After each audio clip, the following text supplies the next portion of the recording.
Hey everyone, this is one of my favorite pickle, Mahani Kizhangu in Tamil. In English, it is called Saras Parilla. This particular root is can be pickled and enjoyed with curd rice, of course.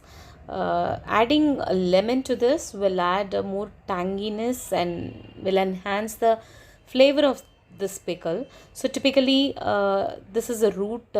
Yes, the skin has to be peeled off and need to be washed thoroughly at least 6 to 7 times for all the dirt to be cleaned from this root.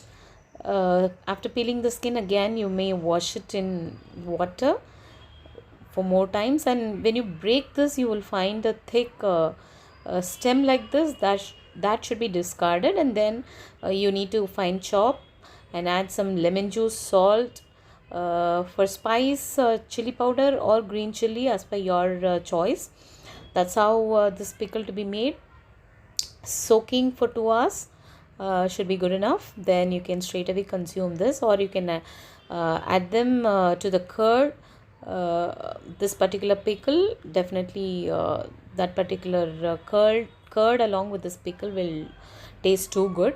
That can be relished with dal rice or sambar.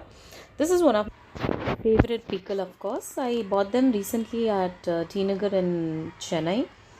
Hope you try.